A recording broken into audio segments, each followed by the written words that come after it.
the alternative stories and fake realities podcast. Audio drama, poetry, fiction. Hare Spell, an audio drama by Terri Windling, Fay Hield, Sarah Hesketh, Inge, Thomson and Sarra Culleno. Part 2, Passing on the Gift.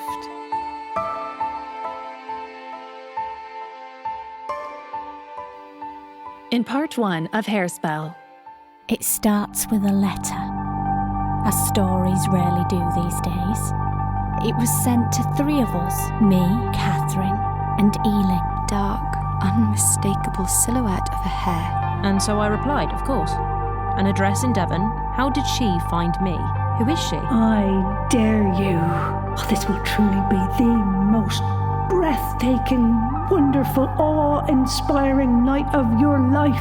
You will have it forever as a memory, and your work will become stellar.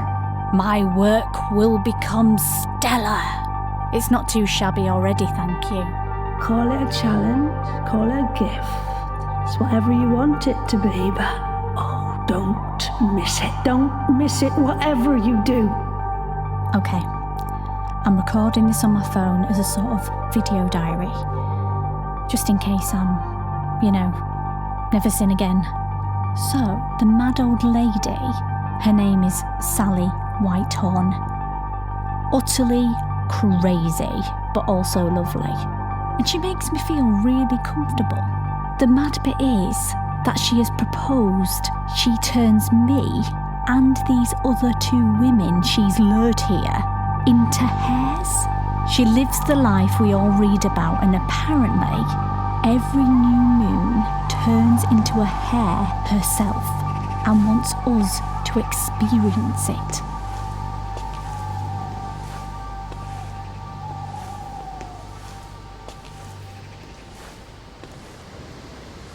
The night is incredible.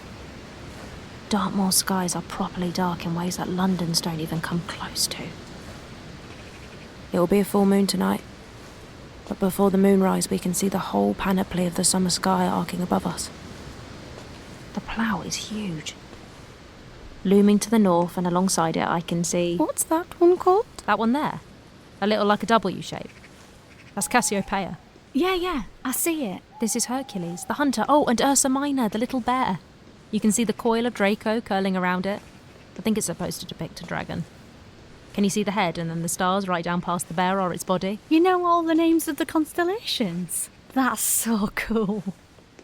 I have an app on my phone that I can just hold up and... it doesn't seem to be working. Ah, yeah, the magic blocks it, I'm afraid. Blocks? The data? No, silly.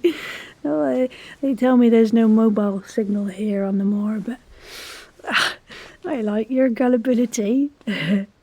Makes me think I've got you. Or the magic has at least. She's got you, Molly.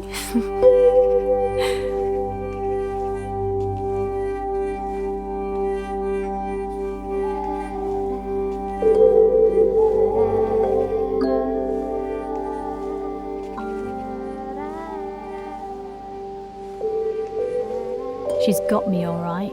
Hook, line and sinker. Stories are amazing and have the power to change people.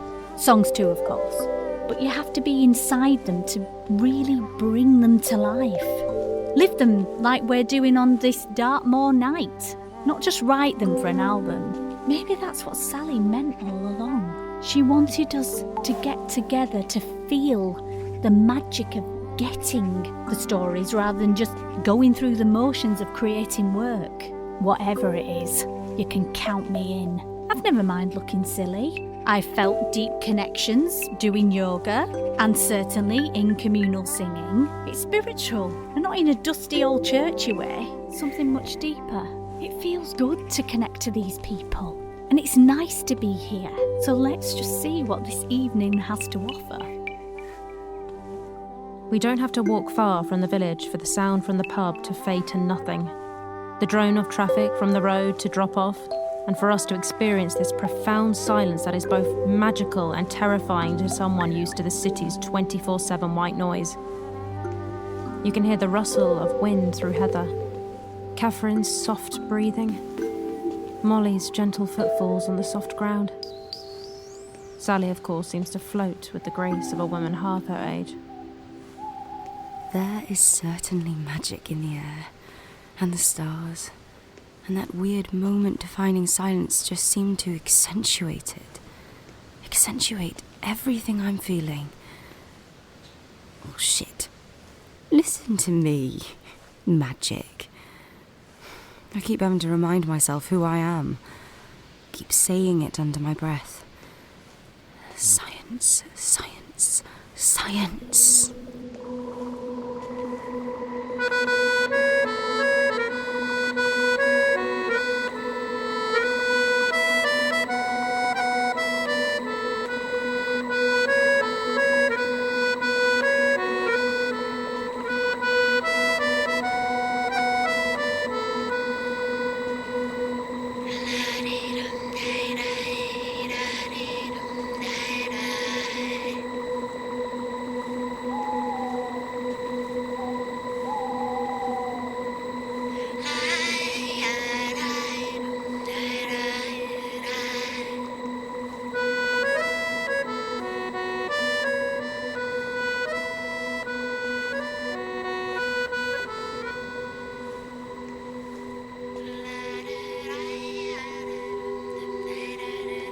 All evening, we've been sparking ideas off each other. Creativity is just bouncing about like a thing you can touch and hold.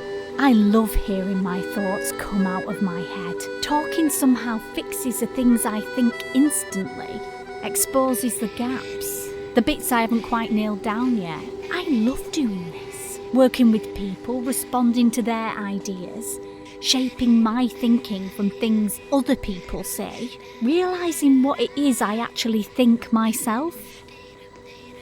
Just 4 hours travel from London. A little more than 200 miles, yet we're in a different time and place entirely. I reflect on how my usual world couldn't be more removed from this, and it makes me sad because this is what I love. Stars, quiet, a hint of magic.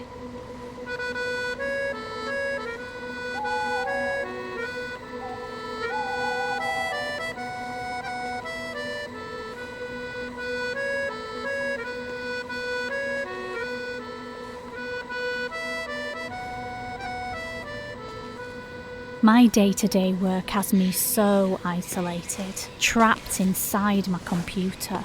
I've forgotten how much more productive I am when I'm with real people, when I am open with them, and not closed inside my own head and the digital world.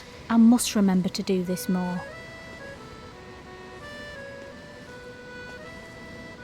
Right, this feels like a good spot. Is everyone okay? Perfect. It's beautiful here, Sally. I love it. Oh, beautiful, certainly. But not without dangers.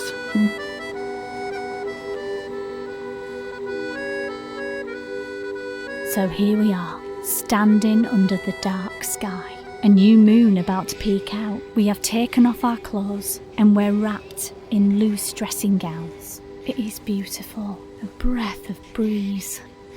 I walk a little away from the others and I turn my face to the sky. I feel the wind on my face and breathe in that Dartmoor air. This just feels heavenly. I can't believe I'm doing this. I feel like I'm at some 1960s rock festival, bombed out of my head on God knows what. Practically naked apart from this tiny robe. Getting in touch with my inner earth mother. There aren't just 4 of us here. I think of my baby, cosy in the womb. I wonder if she knows what's coming. I think of the hares from my dream. March, brown and snow. The words, get out of my form. Am I about to give them something to shout about? Have all the dreams been prophetic of this moment? I am aware that we have only known each other for a few hours, and I feel rather naked, exposed. I used to be a life model, and I've never had a problem stripping off in public. This must be more about vulnerability, about showing myself. What if they all change and I don't? What if I don't believe enough? Imposter syndrome. The easy flowing conversation earlier has passed and we are more subdued. Looking around, I sense we're lost in thought. Quiet contemplation.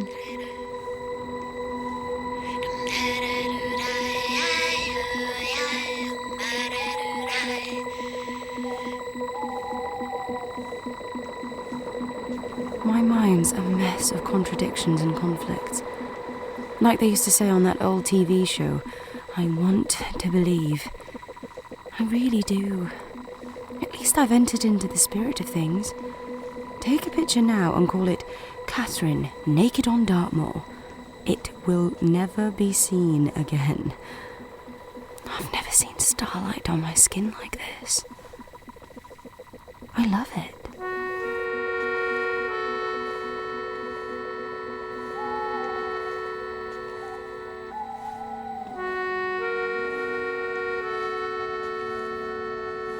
Was that a kick? A roll? A slight movement inside me? Can baby feel what I do? Can she feel my thumping heart echoing through her chamber?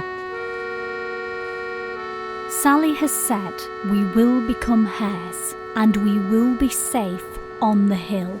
She says we can go off and adventure, but reminded us that hares are hunted and we should keep our wits about us. At some points, we'll turn back and we should meet here. That's all she said, wandering about randomly in our dressing gowns, and I must admit, I'm a bit apprehensive. How am I meant to find my inner hare?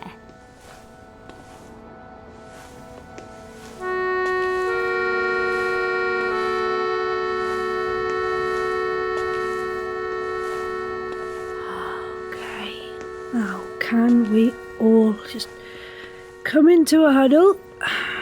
That's it. Let's kneel. Oh, that's right, in a bit closer, Katherine, please. Now,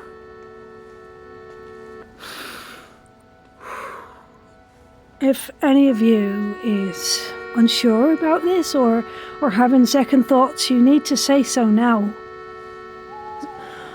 What you are about to experience will alter your life forever. It will come to define you, and you will take it to your grave as the most amazing experience of your life. But it is not to be trifled with. There is pain before elation. It can be shocking, disorienting. It's not for everyone. Katherine, are you sure? Molly, look at me. Are you happy with this? Ealine, you alright? Remember, you have to invite it. Make sure every part of yourself is open to it. Otherwise, it won't work. Good. Right. The spell we're going to use, this is Isabel Gaudi's spell to help us on our way. Now, we need to say this together. I'll say the first line once, and then we'll all join in, right? Okay. I shall go into a hare. I shall go into a hare, with sorrow, sigh, and nickel care. And I shall go into the devil's name, while I come home again.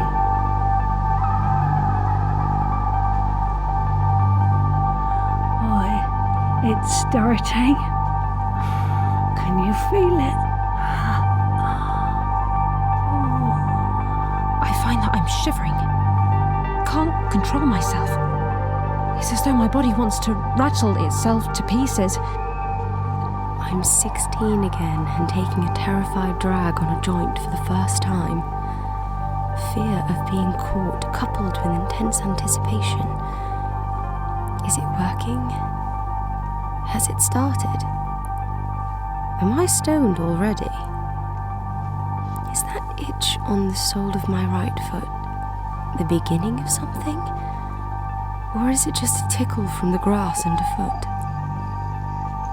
I lift one foot and then the other. Nothing. I look at my hands the way they do in werewolf films. Palms, then backs, and back to palms again. What am I expecting? That I'll suddenly sprout claws? You have to invite it. Make sure every part of yourself is open to it. Otherwise, it won't work. But that's exactly what I'm scared of. Opening up. Not because of what might come in, but what might be hiding there to be let out. Oh, come on, Katherine. You wanted this. You need this. Let it come. Let it take you. Breathe. Breathe. I want to cry out, scream to the hanging moon, but as the first breath of the sound forms in my throat, my jaw seems to unhinge, dislocate, realign, and the sound that escapes me is a strangled, startled whimper. I open my arms out wide to the night air, like I'm trying to embrace the whole field, the whole view before me. I shut my eyes and concentrate on the words of the spell, visualizing the words until they start to come apart in front of me, like when you write your own name over and over again. I shall go into a hare. I realize I've begun to breathe a little more deeply, chunks of the cold air bashing at my lungs. I start to sway a little without knowing why, and then, yes, there it is. Not in the feet, of course not in the feet, but in the bottom of my pelvis, just like the familiar monthly drag, the moon's reminder that we belong to her. Except that suddenly this is quite different to that old recognisable ache. This is not quite a pain, but it's not entirely pleasant either, and it is fast, pushing up through my body. Vision blurs, and Constantinas, an uncoiling spring unfurling around my head. The shells of my skull diverging and converging like tectonic plates, forcing my muzzle forward and my forehead back. Eyes panning to left and right, senses crazy, sharpening like the full moon's light. A fiery scald as weighted whiskers emerged to rebalance my disorientation. The new awareness developed into an intuitive urge to lay flat against the ground. A sick feeling in the pit of my stomach. My legs jump and twitch and stretching doesn't work. The bones are just being odd. My heart starts racing. She must have spiked us. What did she give us?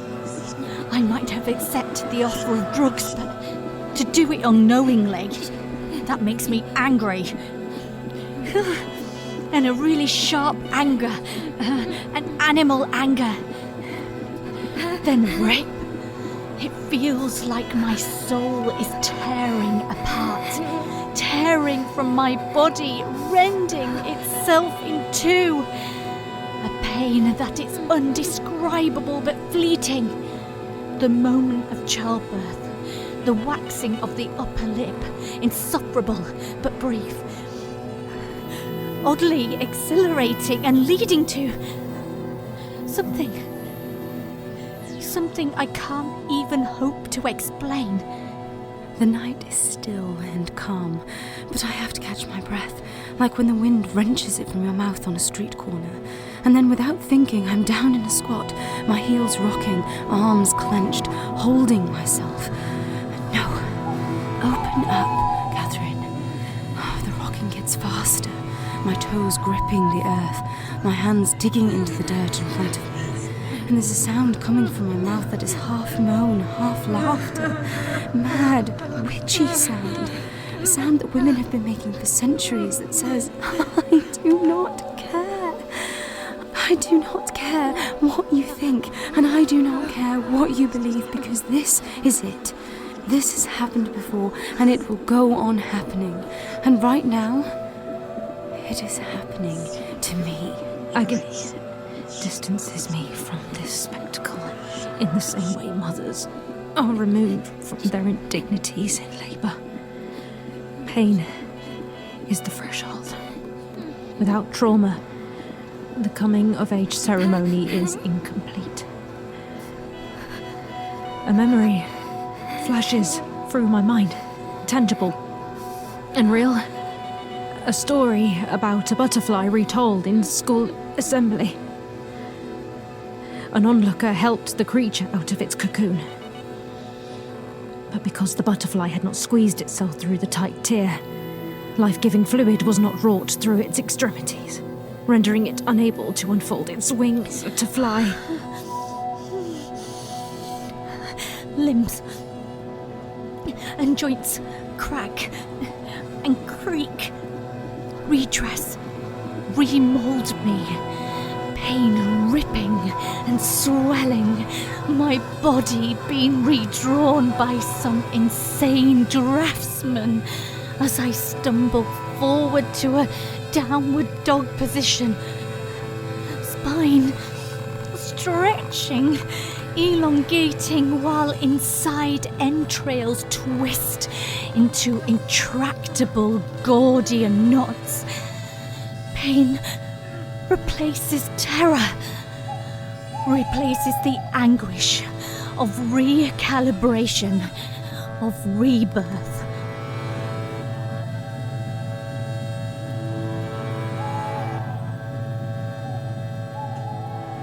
As the pain eases and the horror abates, it starts to make some sense. I'm a spectator, watching myself being forced through a process, but if I can endure it, and I have no choice but to do so, it's a kind of birth, a rebirth. In a moment, gradually there is calm and stillness, my stomach settling, breathing slowing. Pain turned to an ache, turning to something else, something calmer. I can't say when the switch happens exactly, except that one moment as me, Katherine, I am squatting on the earth behind the hedge at the edge of the field, and then we're at the top of the copse and moving, already close to the start of the next field, and it is like I have been walking around my whole adult life with a paper bag on my head. Ah, the clarity. I can hear the bright tick of the bats as they circle through the copse. And the smells. My God. Moss is flooding my nose. And badger. I can taste badger in the back of my throat. Something has happened. I feel different. I look around, and the world seems different. A new perspective. I realise I'm on the ground. My eyes see out of the sides of my head, and the whole moor stretches out in front of me. It is so enticing. I feel high. I run. Breathe. Breathe. Take stock. Assess. Feel your new body. Learn how it moves. Feel what it can do. A voice in my head. Hers. Ealine. Ealine. You alright? Stay alert. We must all stay alert. She's talking to us. Somehow. I try to reply, but human words will not come. I realise the voice is in my head, not my ears, and I have no means of reply. Come together. Take stock. Stay connected. Breathe, sisters. Breathe. As hares we embrace out there under the stars. the summer constellations witnessing this new sisterhood forged in shared experience. A breeze ruffles fur and a new sensation thrills our senses. On hind legs, struggling to balance our new forms, we fall against each other. In relief, a new bond of sisterhood. Fur on fur, feeling their hearts fluttering fast and firm against my chest. Nestling together in our new form that we may fortify and protect each other to daybreak. Noticing the power and beauty of our new shapes, a straightening, a release. We are lithe, supple and loaded with a power ready to leap. Shall we run? Oh, run with me, sisters. Run! I run and run and run. It feels amazing, fresh. Senses vivid and snapping to life. Heather and gorse brush my leaping body. Bright night sky, mossy walls, damp hedges, glistening streams, scratchy gorse. Oh, the moors. They remind me of Yorkshire, and roaming about in the wind and the rain. Memories of my childhood flood through me. I feel everything outside me and everything within. All my senses alert and thoughts crystal and vivid. The sky is a riot of stars, and through new eyes they are searing furnaces of brilliant light. Cassiopeia swims in and out of focus, as shadows at speed seem to animate, gain movement and life. New eyes playing tricks, ears filling my head with sound. Fresh blood gushes in to intoxicate new tissues with a soaring, heady agitation. Marrow expands and contracts. Sinews and muscles surrounding my lengthened bones struggle to keep up with the pace of metamorphosis. And now, to my urge to run and move and possess the newness of my form. After the initial explosion of sensation, I slow, then a nagging doubt of skepticism. Drugs. It must be drugs. But do I care? If it's drugs, how can she control them like this? How did she know we would turn into hares? She must have planted the seeds. Got our minds so wrapped up in stories over dinner. But it feels so great. I go fast again. Oh, feel the wind rushing past my ears. My ears. I have long, super sensitive ears of a hare. This is hilarious.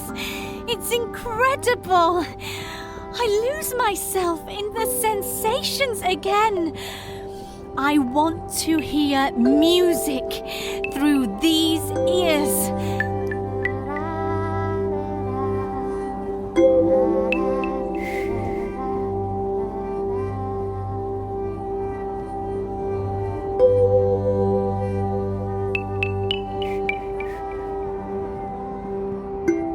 When I slow for the second time, I think some more. This isn't random, isn't surreal. She spiked you. Something in your wine or coffee. You can't be a hare. How can you even think that? You're as mad as she is.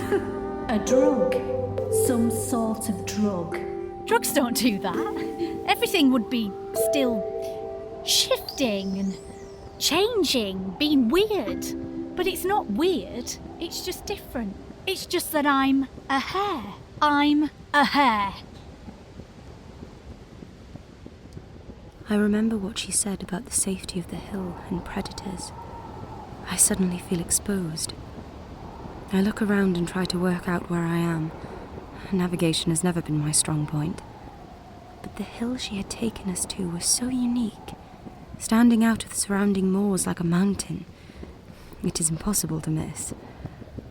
I turn and head back, heart beating with a new nervousness now, a slight fear of potential danger. But a deeper flutter as I come to terms with the realization that I believe that I am actually a hare. Has it been an hour? Or 5? Time seems meaningless. Hare, God send the care. The incantation. I am in the second a hare's part. likeness now. The part to turn us back. Isabel Gowdy's spell. I hear it in my head, and I know it means the end of this adventure. Hare, God send the care. I am in a hare's likeness now, but I shall be in a woman's likeness even now.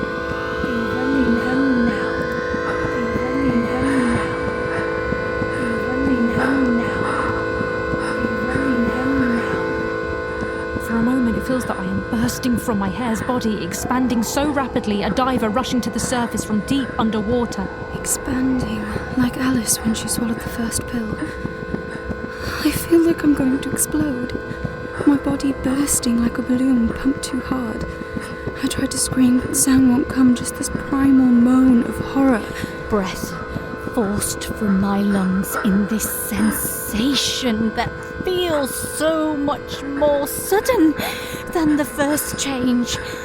Springing back into my shape, imagining my skin ripping and my insides spilling from the tear. And I feel dizzy, faint, sick to the stomach, and then I seem to black out. As though the night gets suddenly darker.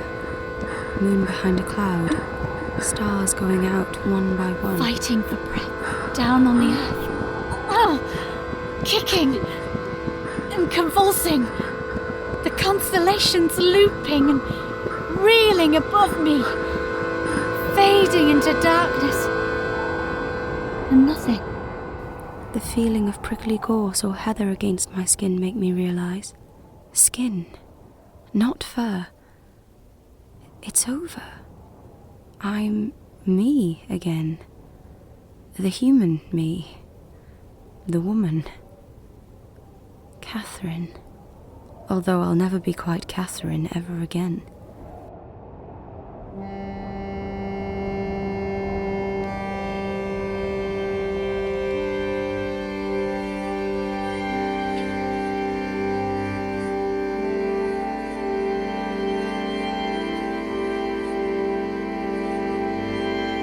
When she comes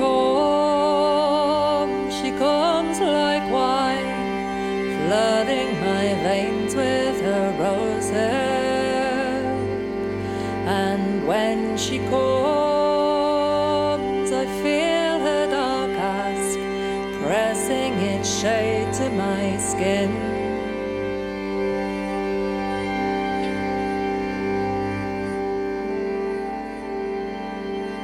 And so I made my choice. In the end, it was easy. Ealine couldn't accept the gift. A child on the way. Maternal instincts will soon outweigh all others, and I couldn't blame her for that. Katherine is she's lovely, warm, humane, but she's torn between what her heart tells her and what her conditioned scientist brain insists must be true. I mean, she told me she would accept the gift, but she's not right. No, it would drive her to madness, tear her to pieces, the head and the heart at war. Now in Molly, there is a hunger. I can still see the hair in her eyes over breakfast the next morning. She seems to move differently, to sniff the air as she enters a room. To have become ever so slightly hare, even in her human form. Oh, it has to be her. If only she'll accept. I let her in, I let her in, and when she comes, I yield to her cry, losing my own names within me.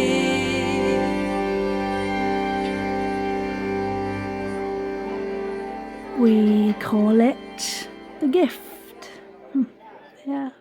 It was given to me when I was 24, and for the best part of 60 years, I've used it, cherished it. At first, it was just full moons, and there's no choice. The gift comes with that caveat.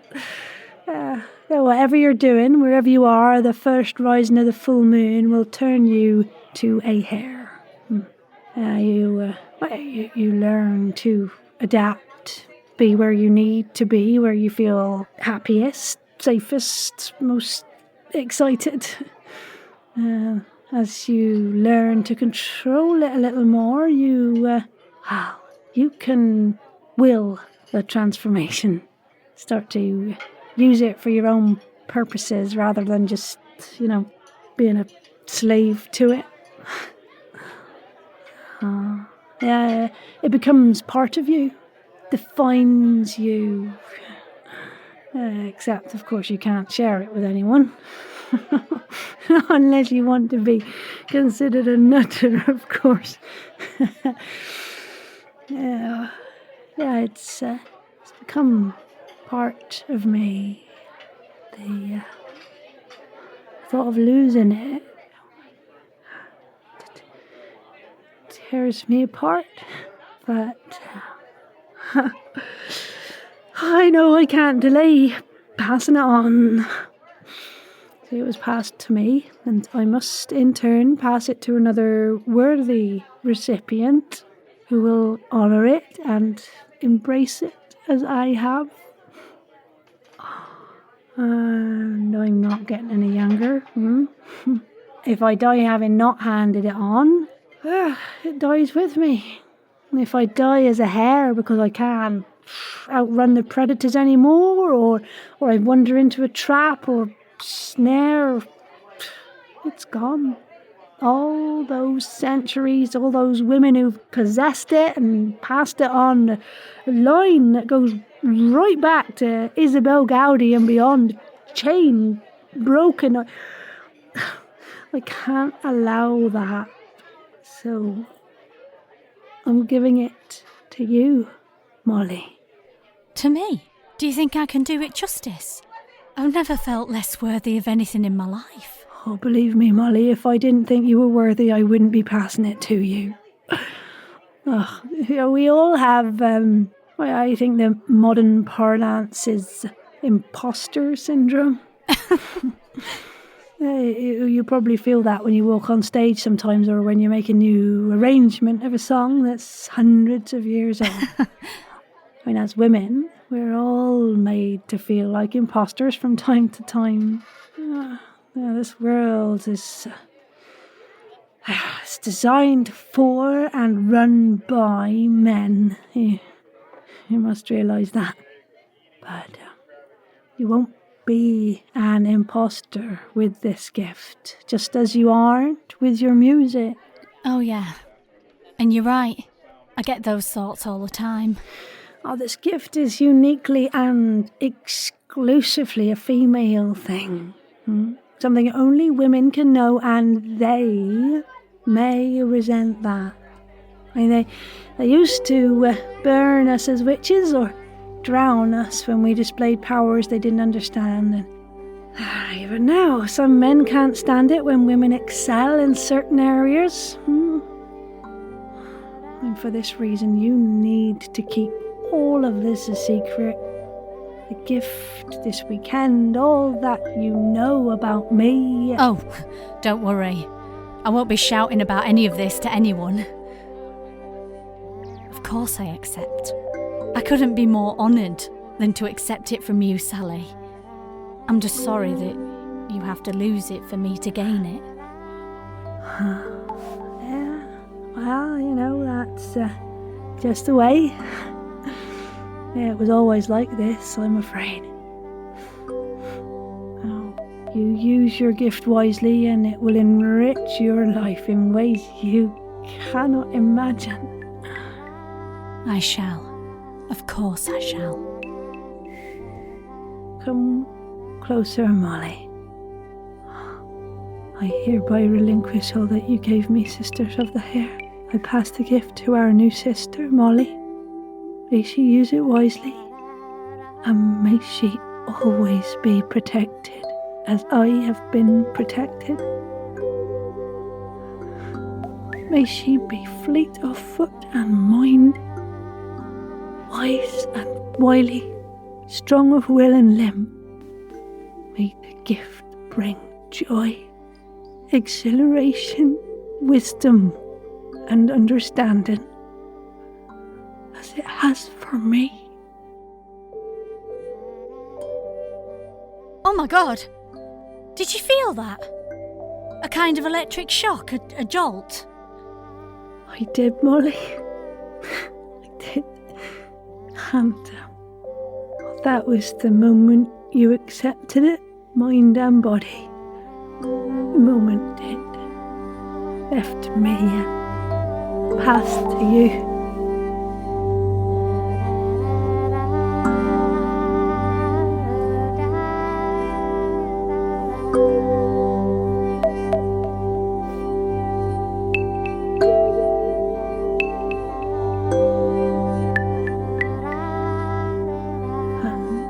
So I say goodbye.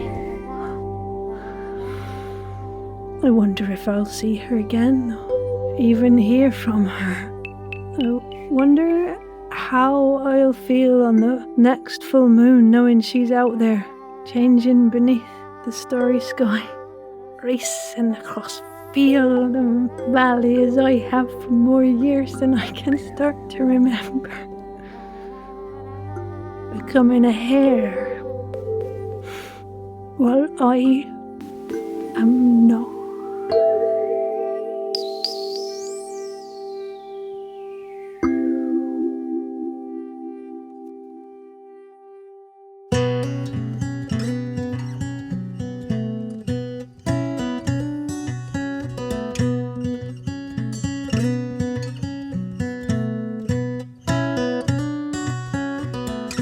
I shall go into a hare with sorrow, sigh and a mickle care. I shall go into a hare with sorrow, sigh. On the drive home later, I pull over to put my thoughts in order, shivering but elated. My hands wrapped around the thermos cup, I try and track back and replay the whole night in my head. I want the memory burned into me. Some of it is already a little fuzzy, but the damp mossy smell is still delicious in my nose.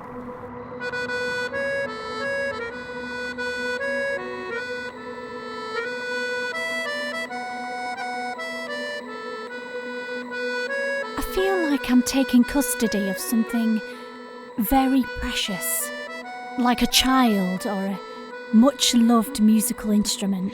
I'm deeply aware that I'm accepting responsibility for something which Sally has a deep connection to. I know it will be mine, and I will live with it in my own way.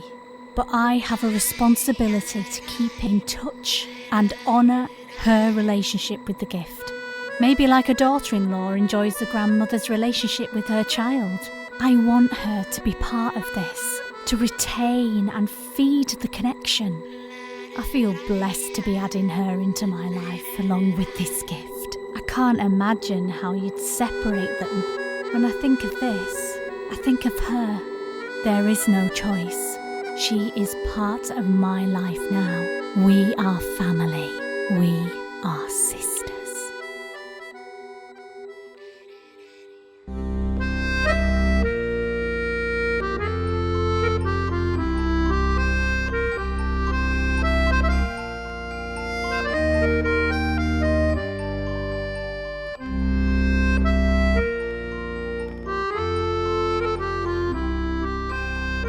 I'm folding one gigantic garment after another into my suitcase. Being pregnant is like being pubescent. I never know what my body is going to do next, and changing dimensions is only part of it. Although after last night's metamorphosis, I feel prepared for anything. The challenges of the third trimester will be nothing in comparison. The maternity clothes remind me my decision is the right one. I have a baby to consider. I can't go leaving her once a month to chase rainbows. I am a single mother in the middle of a pandemic. For at least a few years, I don't want to be apart from her. Certainly not at night, now that I've read about night feeds. What if she refuses bottles? I've read that they do that, babies. There's no one available, or that I trust enough to watch her anyway. The hares have taught me that my duty to her is sacred and much more. Besides, my baby girl changed too. After all, she was a tiny leveret for one night. At some deep, subcognitive level, she is reaping the benefits as well. We are certainly not leaving empty-handed.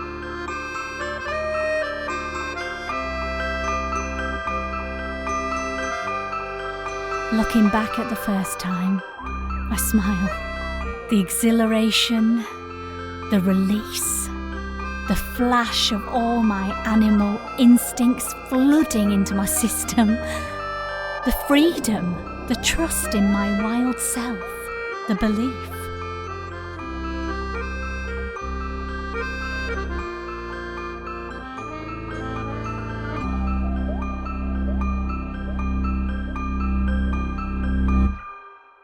Back at home, I wrap myself in a blanket on the sofa and snuggle down, cosy and warm, content in myself. I'm happy enough with my own thoughts that I can listen to others, willingly, easily, and undefensively. I know more about hares than you'll ever know. I can show you what it feels like to be a hare. I can answer your questions and help your work. As humans, we are natural predators, the strongest, smartest, most dominant alpha creature in most situations. But as a hare, you don't have that invincibility. You're lower down the food chain, prey for certain creatures, hunted by man in numbers greater than most of us realize. The danger is a buzz, but also an anxiety, a constant nagging tingle or knot in your stomach. You feel somehow more alive knowing that death could be just around the corner.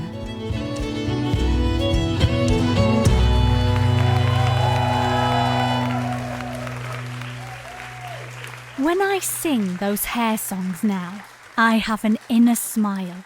There's always a story going on in my head when I sing, whether it's a joke the band shared while we were working it out, something about when I learnt the song, or who I learnt it from, or, well, all sorts of things.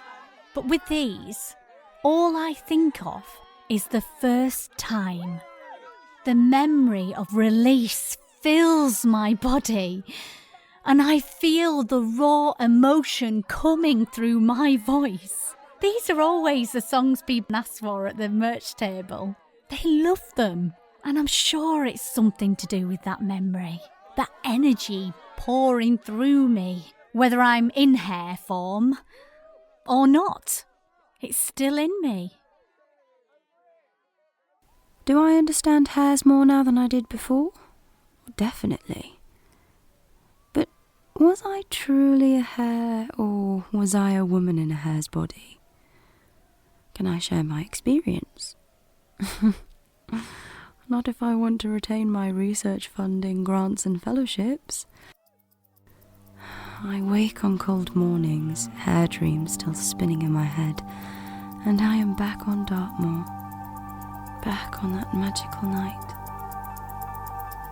the one I must never talk about.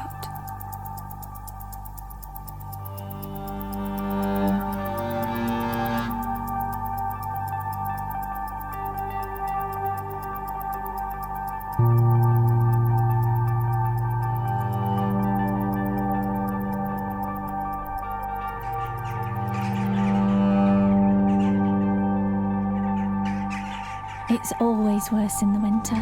I've never been good with the cold, and the chill is biting. As I undress a minute or two before the moon rises, hearing the sounds of the wood that will become louder as I change, as my senses become more acute.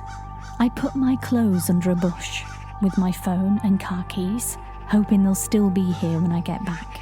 I stand shivering, even with the blanket I wrap around myself. Undressing is a necessary evil. Once, tangled in my tights and skirt, I almost fell prey to a badger who sensed me trapped and vulnerable. Since then, I always undress. It's not much above freezing, and apart from the blanket, I am completely naked. My feet on cold soil, slightly warmer than the boulders close by. From here, I can see the horizon for wide miles, almost the highest point in the landscape. I chose this spot for that reason. With 360-degree views, you can see what's coming.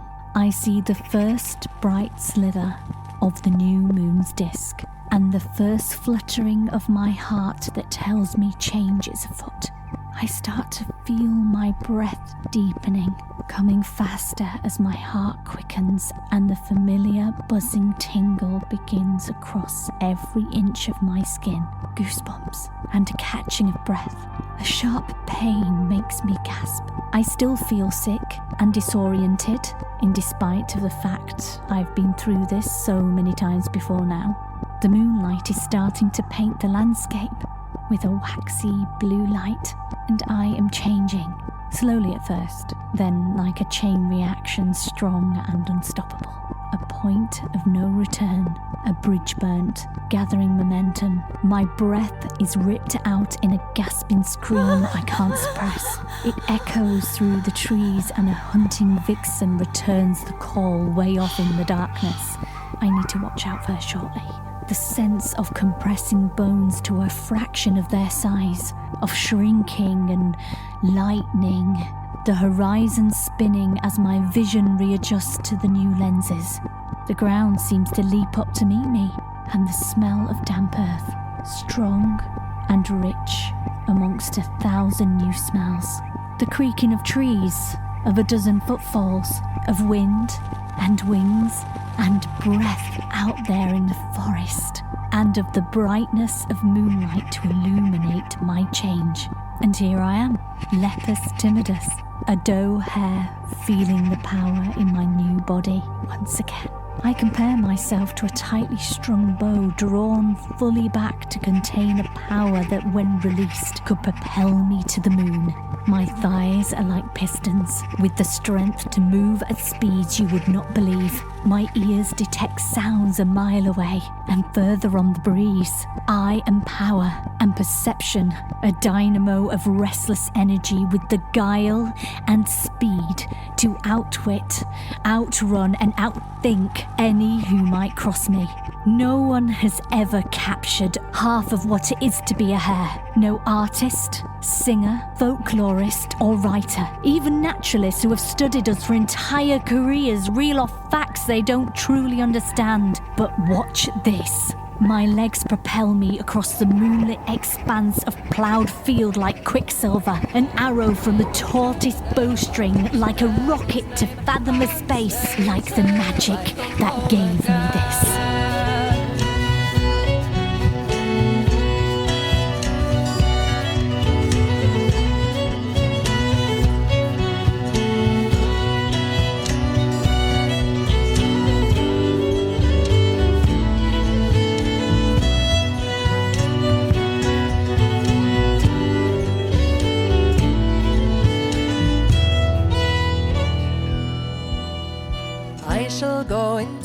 Go into a hare with sorrow, sigh and remember care. I shall go into a hare with sorrow, sigh and remember care. I go to the devil in the devil's name and stay till I come home again. I go to the devil in the devil's name and stay till I come home again. In part 2 of Hare Spell, you heard Amy Forrest as Molly, Sarah Golding as Sally, Stevie Skinner as Ealine, and Nadia Abouayen as Katherine. Hare Spell is written by Terri Windling, Fay Hield, Sarah Hesketh and Sarra Culleno, editing and collation by Chris Gregory. The original soundtrack for Hare Spell is by Inge, Thomson and Fay Hield.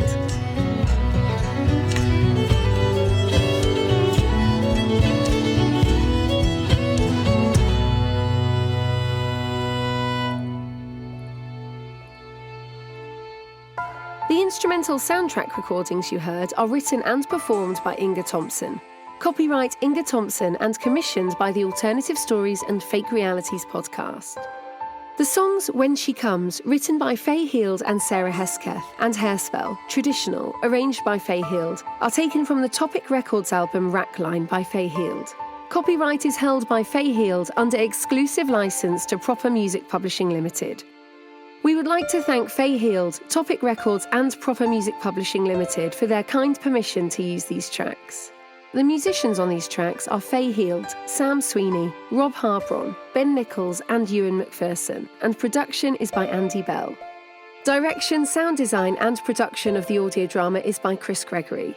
Casting was by our writing team. Sound effects are from freesound.org. The presenter of Hare Spell has been me, Holly Sangster. Please subscribe to Alternative Stories and Fake Realities to have all our further content delivered directly to your podcast app. Here's Kelly Winkler with some more information about the creators and collaborators of Hare Spell. Last week we told you about members of our writing team, and this week we'll look at our soundtrack composer, the Scottish musician Inge Thomson, and our actors. Inge Thomson is a musician and composer originally from Fair Isle, now living near Edinburgh. She has released solo albums, collaborations, and soundtracks, and is a long-standing member of Corrine Polwarth's band. Previously a member of Harum Scarum, Inge is also part of the Northern Flyway Collective and Modern Fairies alongside Fay Hield, Sarah Hesketh, and Terri Windling. If you would like to know more about Inge Thomson and her various musical projects, please visit her website at www.ingethomson.com. Inge spelt I-N-G-E, and Thomson, Thomson. Amy Forrest, playing Molly in Hare Spell, is an actress from Yorkshire now living and working in London. She has worked with the National Theatre on 2 of their productions. She appeared as Mrs. Ryder in Small Island and was due to be appearing in Manor when the coronavirus pandemic forced all theatres to close. Amy has appeared in Coronation Street and Call the Midwife on British television, and was part of the cast for the Alternative Stories production of The Seen Trees, which regular listeners to the podcast may recall. Sarah Golding, who takes the role of Sally Whitehorn, is a versatile and prolific voice actress who has appeared in numerous audio drama podcasts and hosts the brilliant Mediva podcast, which explores all aspects of voice acting. Stevie Skinner is a London-based actor with numerous stage roles to her name. For Hare Spell, Stevie worked with poet Sarra Culleno to develop the role of Ealine, and will appear in the podcast presenting Sarra's short story, The Hares of Horsenden Hill, which, alongside songs from Fay Hield, was part of the inspiration for Hare Spell. Nadia Abouayen, who plays Katherine in Hare Spell, is a new graduate from the Italia Conti Academy of Theatre Arts in London. Originally from Wales, Hare Spell is Nadia's audio drama debut, having previously worked with Alternative Stories on 2 poetry podcasts. Marie Claire Wood is a graduate of the Rose Bruford Drama School and takes the role of Amy in Hare Spell. A talented writer as well as an actress, Marie Claire co-wrote and acted in our lockdown drama, Out of the Darkness, in August, and has been a prominent voice in our recent poetry podcasts. We'll provide links to each of our contributors as part of the show notes for this podcast.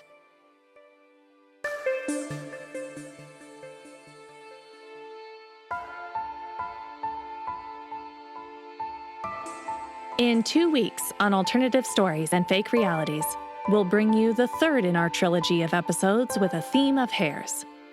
The Hares of Horsenden Hill is a short story by Sarra Culleno, in which the character of Ealine from Hare Spell first appeared.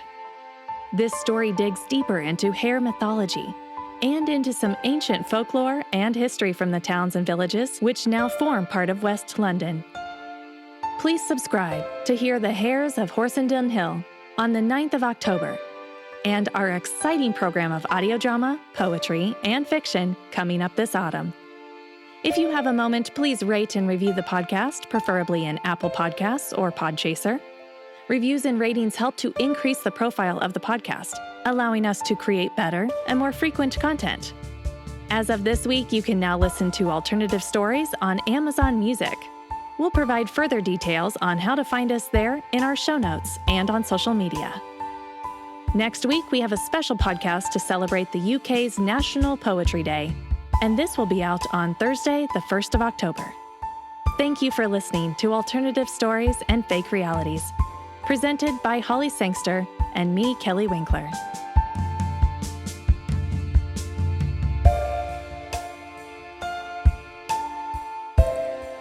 The Alternative Stories and Fake Realities podcast.